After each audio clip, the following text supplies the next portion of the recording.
Why are there so many stories of the hero or of heroes? There is a certain typical hero sequence of actions which can be detected in stories from all over the world and from many, many periods of history.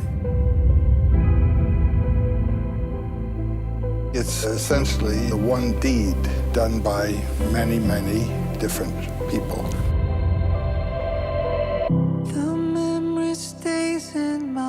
We set out to set world records of being the first all-female crew to row across the Pacific Ocean. I thought, wow, how hard can it be? I never wanted to be on national television. I had stopped music, every part of it. I was like, I'm gonna be a Navy SEAL, and I had 2 warrants out for my arrest. You know, as you win, your ego attaches you directly to your results.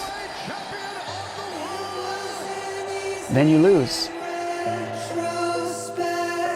It's a cycle.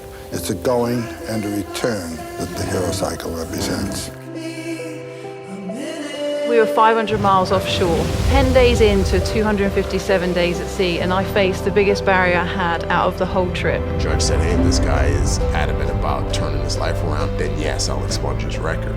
That snuck me into the Navy. Over a very short period of time, I went from being slightly hard of hearing to being profoundly deaf in both ears. I said, okay, this is it. Eat, sleep, drink, fighting, no girlfriend, no friends, literally nothing. For 3 years solid.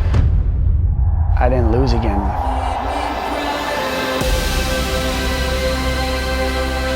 A simple initiation ritual.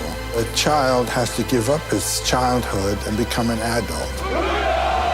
Has to die, you might say. Come back to the light.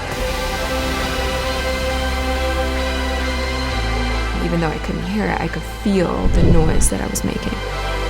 Music didn't give up on me.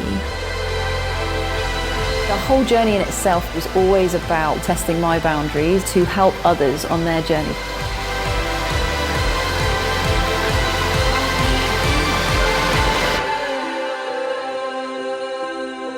It's a fundamental experience that everyone has to undergo.